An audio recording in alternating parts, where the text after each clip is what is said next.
Surpris par son père en train d'embrasser un homme, les mots du professeur changèrent sa vie pour toujours. Le jour où mon père m'a surpris en train d'embrasser Thomas dans le jardin familial à Lyon, mon monde s'est effondré en un instant. Ce baiser que j'avais nié pendant des années comme une simple confusion venait de tout révéler et pourtant c'est le souvenir des mots de mon professeur à Paris qui a commencé à reconstruire les pièces brisées de mon identité. J'avais 22 ans et j'étais étudiant en littérature à la Sorbonne depuis 2 ans déjà. Ma vie à Paris était une fuite permanente loin de la maison stricte de mes parents à Lyon où l'on ne parlait jamais de sentiments, surtout pas de ceux qui sortaient de la norme. Ce soir-là, en rentrant pour les vacances d'été, j'avais cru pouvoir garder mon secret encore un peu. Thomas, mon camarade de classe, était venu me rejoindre discrètement pour quelques jours. Nous nous étions promenés dans le jardin derrière la maison de mes parents et dans un moment de faiblesse nos lèvres s'étaient frôlées. Un simple baiser timide mais suffisant pour que mon père ouvre la porte de la terrasse au mauvais moment. Son cri de rage avait résonné comme un coup de tonnerre. « Julien, qu'est-ce que tu fais, bon sang ?» avait-il hurlé en avançant vers nous, le visage déformé par la colère. Thomas s'était écarté rapidement mais le mal était fait. Mon père m'avait traîné à l'intérieur laissant Thomas seul dehors sous la pluie qui commençait à tomber. Ma mère était descendue de l'étage les yeux écarquillés. « Dis-moi que ce n'est pas ce que je pense » avait-elle murmuré d'une voix tremblante. Je n'avais rien répondu. Je ne pouvais pas. Pendant des années j'avais répété dans ma tête que ce n'était qu'une phase, que mes sentiments pour les garçons n'étaient que de l'admiration mal placée. À la fac j'évitais les regards trop insistants, je refusais les invitations aux soirées LGBT et je sortais même avec une fille pendant quelques mois pour faire taire les doutes. Mais Thomas avait tout changé. Depuis le premier cours de littérature contemporaine où nous nous étions assis côte à côte, il y avait eu cette connexion silencieuse, ce sourire complice qui me faisait oublier mes barrières. Ce soir-là, après l'incident, mon père m'avait enfermé dans ma chambre d'adolescent et m'avait ordonné de réfléchir à mes choix. « Si tu continues comme ça, tu n'es plus mon fils », avait-il lancé avant de claquer la porte. Je me suis effondré sur le lit, le cœur battant à tout rompre. Les larmes coulaient sans que je puisse les arrêter. Le lendemain matin, j'ai pris le premier train pour Paris sans dire au revoir. Thomas m'avait envoyé un message inquiet mais je n'ai pas répondu tout de suite. À la gare de Lyon, je me sentais perdu, comme si toute ma vie venait de se briser en 1000 morceaux. C'est là que le souvenir de Monsieur Laurent, mon professeur de littérature à la Sorbonne, est revenu me hanter. Quelques mois plus tôt, pendant un entretien privé dans son bureau, il avait remarqué mon malaise. J'avais rendu un devoir sur le thème de l'identité dans les romans de Proust et il avait lu entre les lignes. « Julien, je vois que tu portes un poids lourd. »« Nier qui l'on est ne fait que le rendre plus lourd encore », m'avait-il dit ce jour-là d'une voix calme et bienveillante. Il n'avait pas insisté mais ces mots étaient restés gravés en moi. De retour dans mon petit studio près de la Seine, j'ai enfin répondu à Thomas. Nous nous sommes retrouvés le soir même au café habituel près de la fac. Je ne sais plus qui je suis, lui ai-je avoué en serrant ma tasse de café froid entre mes mains. Il a posé sa main sur la mienne sans rien dire et ce geste simple m'a fait comprendre que je n'étais pas seul. Les jours suivants ont été un tourbillon. Je n'allais plus en cours, je passais mes nuits à marcher le long des quais à repenser à l'expression de mon père, à la déception de ma mère. Le déni que j'avais construit comme une armure commençait à craquer. Un matin, j'ai reçu un email de Monsieur Laurent. Il avait remarqué mon absence et me proposait un rendez-vous. J'y suis allé le cœur lourd. Dans son bureau rempli de livres anciens, il m'a écouté sans jugement. Le coming out n'est pas une obligation, Julien, mais vivre dans le mensonge est une prison. Tu mérites d'être libre, a-t-il dit simplement. Ces paroles ont agi comme un déclic. Pour la première fois, j'ai osé prononcer les mots à voix haute. Je suis gay, professeur. Et j'ai peur de tout perdre. Il a souri avec bienveillance. Tu ne perdras pas tout. Tu gagneras toi-même. En sortant de ce bureau, j'ai senti un poids s'alléger sur ma poitrine. Pourtant le chemin était encore long. Ma famille ne répondait plus à mes appels et les rumeurs commençaient à circuler à la fac. Thomas était là à chaque étape me tenant la main quand je doutais. Mais le vrai tournant n'était que le début. Ce premier pas vers l'acceptation m'a propulsé dans une spirale d'émotions contradictoires. Les semaines qui ont suivi mon retour à Paris ont été marquées par une solitude nouvelle mêlée à une étrange liberté. Thomas et moi passions de plus en plus de temps ensemble non plus comme de simples amis mais comme deux âmes qui se reconnaissaient enfin. Nous marchions le long de la Seine en parlant de tout et de rien évitant encore les sujets trop lourds. Un soir sous les lumières du pont des Arts il m'a embrassé pour de vrai cette fois sans peur d'être surpris. Ce baiser n'avait rien de précipité, il était doux, patient et rempli d'une tendresse qui m'a fait fondre. Pour la première fois je ne me suis pas senti coupable. Pourtant à Lyon mes parents continuaient leur silence radio. Ma sœur cadette m'avait envoyé un message discret me disant que papa était furieux et que maman pleurait tous les soirs. Il pense que c'est une influence de Paris, avait-elle écrit. Cette phrase m'a fait mal parce qu'au fond je savais que le problème venait de bien plus loin. Mon père avait grandi dans une famille très traditionnelle où les hommes devaient être forts, virils et hétérosexuels. Toute déviation était vue comme une faiblesse. À la fac les choses n'étaient pas plus simples. Un groupe d'étudiants avait entendu des bribes de l'incident et les ragots circulaient. Lors d'un TD de littérature quelqu'un a glissé une remarque blessante sur « les gens comme moi ». J'ai serré les dents et je suis sorti de la salle le cœur battant. Ce soir-là j'ai appelé Monsieur Laurent en désespoir de cause. Il m'a reçu chez lui dans son appartement cosy du Marais, un quartier où l'on se sentait enfin en sécurité. Sa femme était absente ce soir-là et il m'a offert un thé en écoutant mon récit sans interruption. La société française a fait des progrès, Julien, mais les mentalités familiales traînent souvent derrière. Ton père réagit par peur, pas par haine. Donne-lui du temps. Ces paroles m'ont apaisé mais elles n'ont pas effacé la douleur. Thomas m'attendait dehors et nous avons passé la nuit à parler jusqu'à l'aube. Il m'a raconté son propre coming out à 19 ans et comment ses parents avaient fini par accepter après des mois de silence. Ça prend du temps mais ça arrive, m'a-t-il assuré en me serrant contre lui. Encouragé par ces échanges, j'ai décidé d'écrire une lettre à mes parents.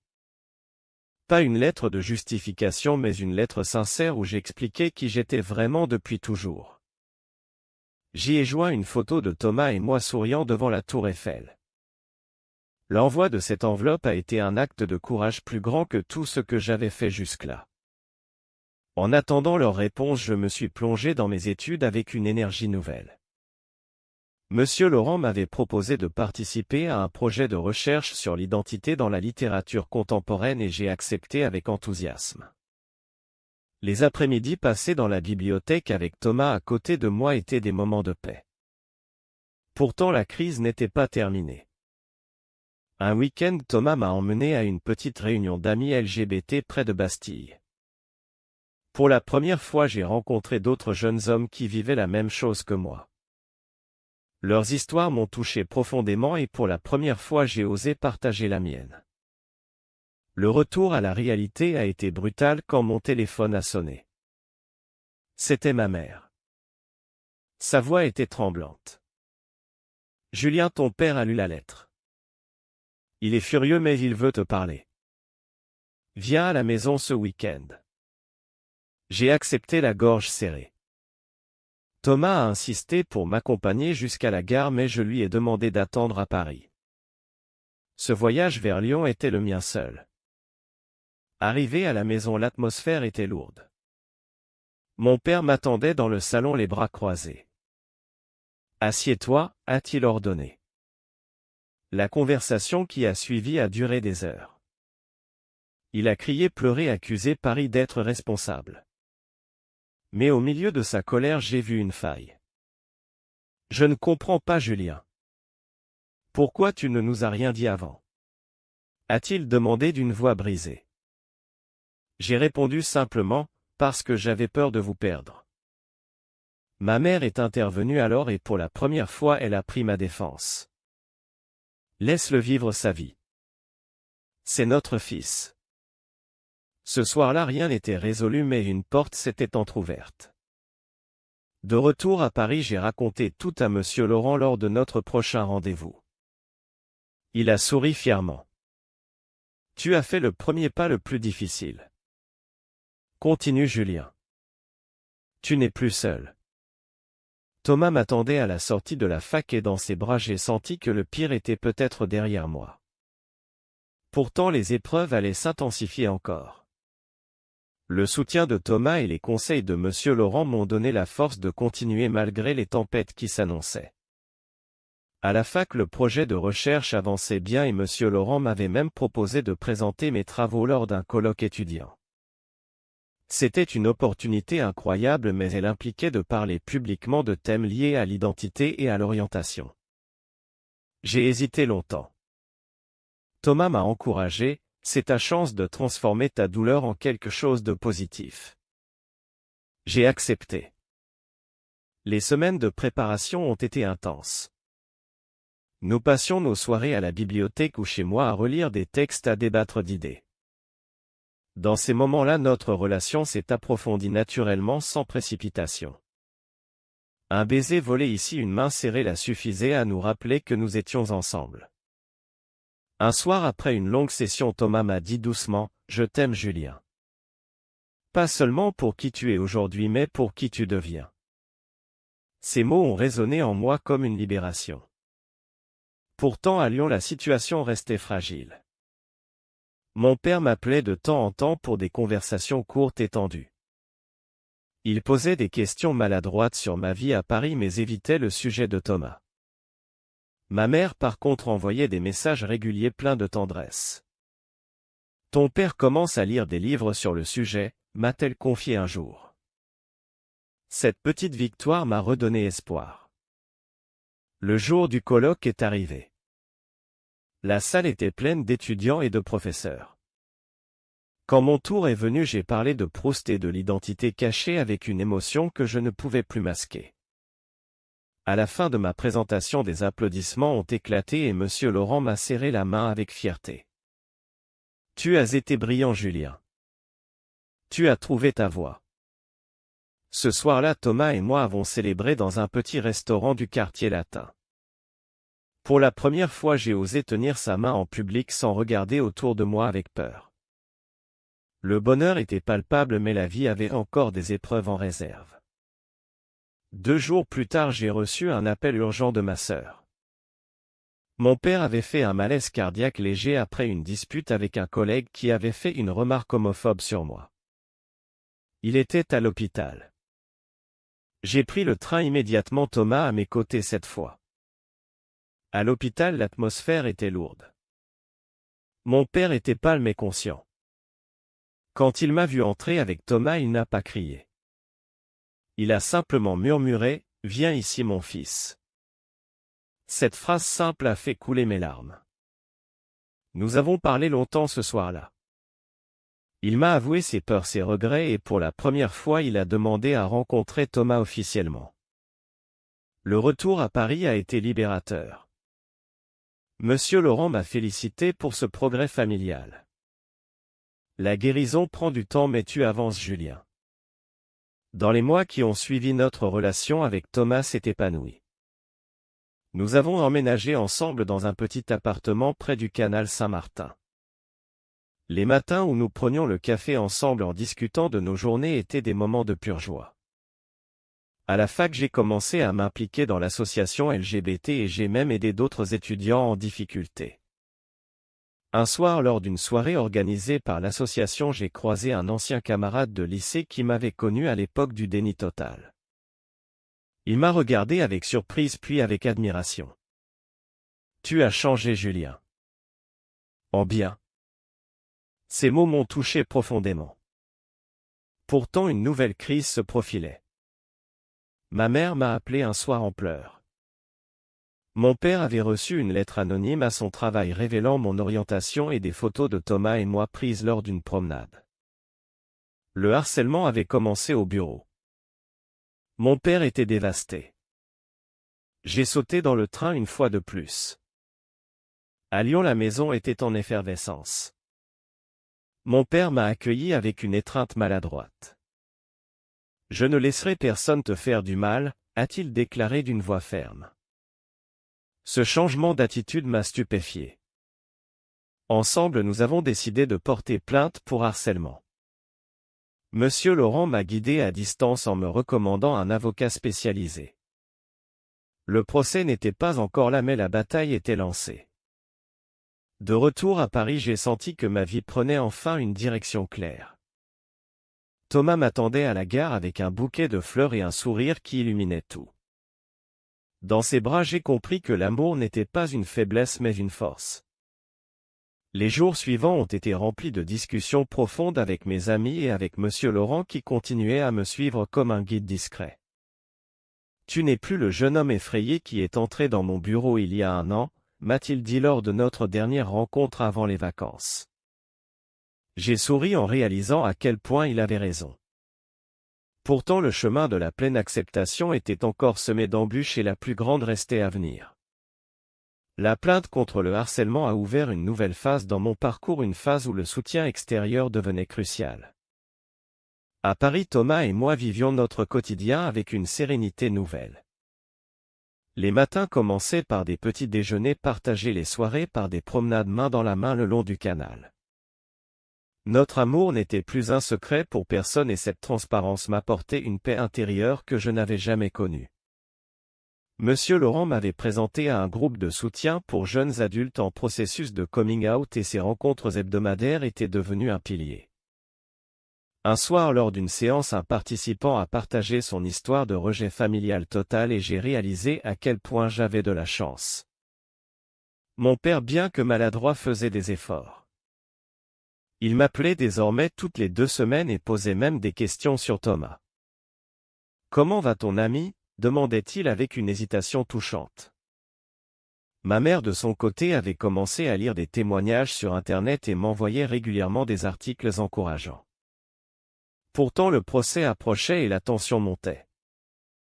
L'avocat recommandé par Monsieur Laurent était un homme compétent qui m'avait prévenu que le système judiciaire pouvait être long et éprouvant. Un après-midi, j'ai reçu une convocation au commissariat pour une confrontation avec l'auteur présumé des lettres anonymes. C'était un ancien collègue de mon père, un homme d'une 50aine d'années qui avait agi par pure homophobie. Face à lui dans la salle d'interrogatoire, j'ai ressenti une colère froide mais aussi une force nouvelle. « Vous ne pouvez plus me blesser », lui ai-je dit calmement avant de sortir. Ce soir-là, Thomas m'a écouté pendant des heures et nous avons fini par rire de l'absurdité de la situation. « Tu es devenu invincible, Julien », m'a-t-il murmuré en m'embrassant sur le front. À la fac, le projet de recherche avait évolué en un mémoire de fin d'études. Monsieur Laurent me supervisait toujours et ses remarques étaient toujours aussi précises et bienveillantes. Lors d'une séance de correction, il m'a confié « Ton écriture a gagné en authenticité. Tu écris avec ton cœur maintenant. » Ces mots m'ont touché plus que tout. Pendant les vacances de Noël, nous sommes allés à Lyon tous les 3, Thomas, mes parents et moi. Le dîner de famille a été tendu au début mais petit à petit les conversations ont coulé naturellement. Mon père a même posé une question à Thomas sur ses études. Ce geste simple a marqué un tournant. De retour à Paris, j'ai senti que ma famille commençait vraiment à accepter. Pourtant une ombre planait encore. Lors d'une manifestation pour les droits LGBT à laquelle je participais avec l'association de la fac, des contre-manifestants ont fait irruption. La situation a dégénéré rapidement et j'ai reçu un coup qui m'a envoyé à terre. Thomas, qui était à mes côtés, m'a protégé de son corps et nous nous sommes enfuis ensemble. À l'hôpital, les médecins ont diagnostiqué une côte fêlée. Allongé sur le lit d'examen, j'ai vu la peur dans les yeux de Thomas et j'ai compris à quel point notre amour était précieux. Monsieur Laurent est venu me rendre visite avec un livre de poésie. La résilience se construit dans l'adversité, Julien. Tu es en train de la bâtir. Sa présence calme m'a réconforté. La guérison a pris quelques semaines pendant lesquelles Thomas s'est occupé de moi avec une tendresse infinie. Nous parlions beaucoup de l'avenir, de nos rêves d'un appartement plus grand, peut-être même d'un voyage en Provence l'été suivant. Ces conversations m'ont aidé à voir au-delà de la douleur. Quand j'ai repris les cours, la fac entière semblait au courant de l'incident et le soutien des étudiants a été massif. Plusieurs professeurs ont même organisé une petite collecte pour les associations LGBT. Monsieur Laurent était à l'origine de cette initiative. Un soir, il m'a invité à dîner chez lui avec sa femme et Thomas. Autour de la table, la conversation a tourné autour de l'importance du mentorat et du rôle des enseignants dans la vie des jeunes. « Tu as changé beaucoup de vies, Julien, sans le savoir », m'a dit sa femme en souriant. Ces mots m'ont fait réfléchir à mon propre parcours. De l'étudiant terrifié qui niait tout à l'homme qui assumait désormais son identité, il y avait un monde. Pourtant, la dernière grande épreuve arrivait sans que je m'y attende. Ma sœur m'a appelé un soir en panique. Mon père venait de recevoir une nouvelle lettre anonyme, cette fois avec des menaces plus précises.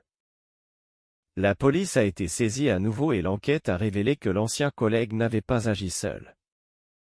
Un réseau de personnes du quartier de mes parents était impliqué. La nouvelle a secoué toute la famille. Mon père a décidé de déménager temporairement à Paris pour se rapprocher de moi. « Je veux être là pour toi maintenant », m'a-t-il dit au téléphone d'une voix émue. Cet aveu m'a bouleversé. L'arrivée de mes parents à Paris a marqué le début d'une nouvelle ère. Nous avons passé des soirées entières à discuter, à expliquer, à partager. Thomas s'est intégré naturellement et mon père a même commencé à l'appeler par son prénom sans gêne. Monsieur Laurent suivait tout cela de loin avec une fierté discrète. « Tu as réussi à transformer le rejet en lien, Julien », m'a-t-il dit lors de notre dernier entretien officiel avant la soutenance de mon mémoire. La vie semblait enfin s'apaiser. Mais au fond de moi, je savais que le vrai test était encore à venir, celui de l'équilibre entre mon passé et mon avenir. L'installation de mes parents à Paris a créé un équilibre inattendu dans ma vie quotidienne. Nous nous voyions régulièrement pour des dîners simples où les conversations devenaient de plus en plus naturelles. Mon père avait trouvé un travail temporaire dans une entreprise du 11e arrondissement et ma mère explorait les musées de la capitale avec une curiosité nouvelle. Thomas s'entendait merveilleusement bien avec eux et souvent il cuisinait des plats provençaux qui faisaient fondre tout le monde. Un soir, mon père m'a pris à part sur le balcon de notre appartement. « J'ai eu tort, Julien. J'ai eu peur de ce que je ne comprenais pas. Mais aujourd'hui je suis fier de l'homme que tu es devenu. » Ces mots ont effacé des années de douleur en une seule phrase. J'ai pleuré dans ses bras pour la première fois depuis l'enfance. À la fac, la soutenance de mon mémoire a été un succès éclatant. Monsieur Laurent présidait le jury et ses commentaires ont été élogieux. Julien a non seulement analysé la littérature mais il l'a vécue. Son travail est un témoignage vivant d'authenticité. Après la cérémonie, il m'a pris à part. « Tu n'as plus besoin de moi comme guide maintenant. Mais je serai toujours là comme ami. » Cette transition m'a ému profondément. Thomas et moi avons célébré cette victoire par un week-end à Deauville où nous avons marché sur la plage en parlant de nos projets futurs. Il envisageait une maîtrise en histoire et moi un doctorat. Notre amour se consolidait jour après jour dans des gestes quotidiens, une tasse de café partagée, un regard complice, une étreinte avant de dormir. Pourtant, une nouvelle vague de doute est arrivée de manière inattendue. Lors d'une réunion familiale élargie à Lyon pour les fêtes de fin d'année, certains oncles et tantes ont exprimé leur désapprobation ouvertement. « C'est contre nature », a lancé l'un d'eux pendant le repas. Mon père s'est levé aussitôt et a défendu mon choix avec une fermeté que je ne lui connaissais pas. « Mon fils est heureux et c'est tout ce qui compte. » Cette scène a marqué un point de non-retour pour la famille. De retour à Paris, j'ai ressenti le besoin de faire le point. J'ai repris contact avec Monsieur Laurent qui m'a invité à une promenade au jardin des Tuileries. Le chemin de l'acceptation n'est jamais linéaire, Julien. Il y aura toujours des obstacles, mais regarde jusqu'où tu es arrivé. Ces paroles ont ravivé ma détermination. Avec Thomas, nous avons décidé de nous engager plus activement dans la communauté. Nous avons organisé une soirée de témoignages à la fac où plusieurs étudiants ont partagé leurs histoires. Mon propre récit a touché beaucoup de monde et pour la première fois j'ai compris que ma souffrance pouvait aider les autres. Les mois suivants ont été rythmés par ces engagements. Mon père a même participé à une marche de soutien aux côtés de nous. Sa présence silencieuse à mes côtés pendant le défilé a été le plus beau des cadeaux. Ma mère de son côté a rejoint un groupe de parents d'enfants LGBT et elle y trouvait un soutien précieux. Thomas et moi parlions souvent de l'avenir d'un possible mariage civil un jour d'une famille choisie. Un soir dans notre appartement, il m'a offert une petite bague simple en argent. Pas une demande officielle mais un symbole. Je veux être à tes côtés pour toujours. J'ai accepté les larmes aux yeux. Monsieur Laurent nous a invités à dîner pour fêter cette étape et sa femme a préparé un repas italien délicieux. Autour de la table les rires ont fusé et j'ai réalisé à quel point mon cercle s'était élargi. Pourtant une dernière ombre planait encore. Lors d'un examen médical de routine, on m'a diagnostiqué une légère dépression liée au stress accumulé. Le médecin m'a prescrit du repos et des séances de thérapie. Thomas m'a accompagné à chaque rendez-vous et Monsieur Laurent m'a envoyé des livres de développement personnel qui m'ont aidé à verbaliser mes émotions restantes. Petit à petit j'ai retrouvé mon équilibre. La thérapie m'a permis de comprendre que le déni d'autrefois n'était pas une faiblesse mais une protection nécessaire à l'époque. Aujourd'hui je pouvais lâcher prise. Avec le printemps qui arrivait à Paris, nous avons organisé un pique-nique au parc des Buttes-Chaumont avec toute la famille et quelques amis. Mon père a levé son verre, à Julien et à son courage. Ce toast simple a scellé notre réconciliation définitive. Thomas m'a serré la main sous la table et dans ce geste j'ai senti l'avenir s'ouvrir grand.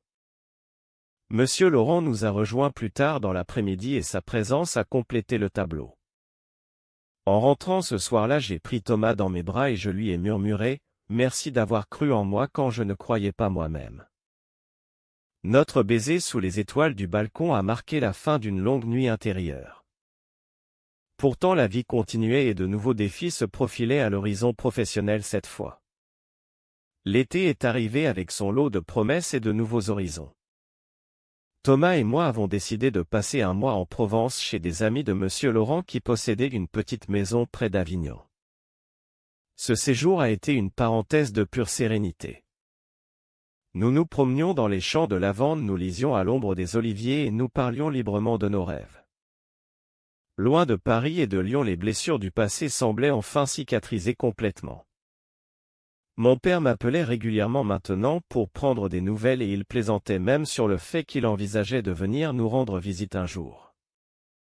Ma mère envoyait des photos de ses nouvelles activités à Paris et la famille entière semblait avoir tourné une page.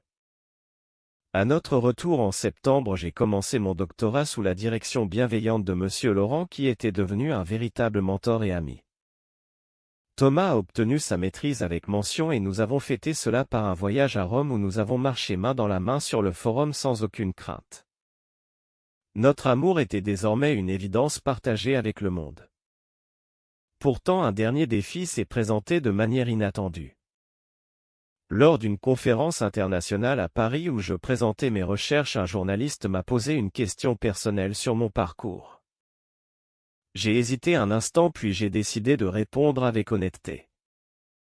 J'ai nié mon orientation pendant des années jusqu'à ce qu'un professeur et un ami me montrent le chemin de l'acceptation.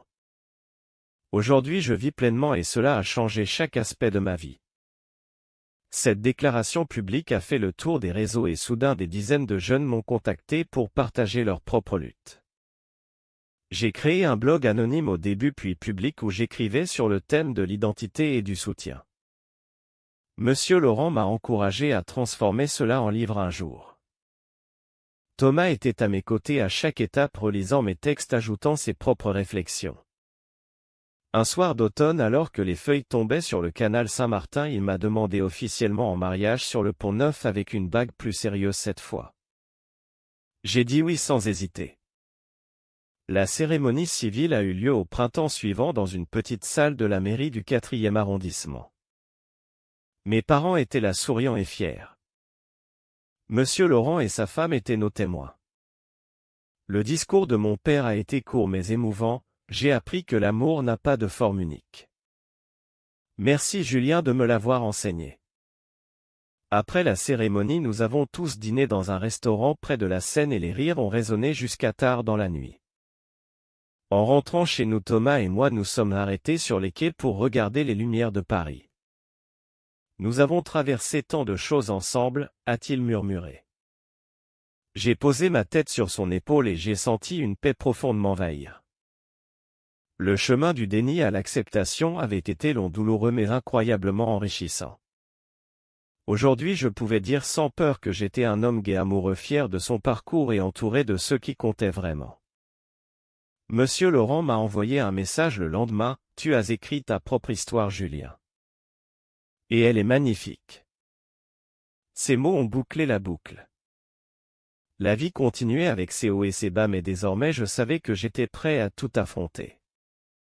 Thomas à mes côtés, ma famille réconciliée et les souvenirs des encouragements de mon professeur formaient le socle solide sur lequel je bâtissais mon avenir. Et tandis que les saisons passaient à Paris, je me réveillais chaque matin avec la certitude que j'avais enfin trouvé ma place dans ce monde. Pensez-vous que les paroles encourageantes d'un professeur peuvent véritablement transformer la vie d'un jeune homme luttant contre son identité?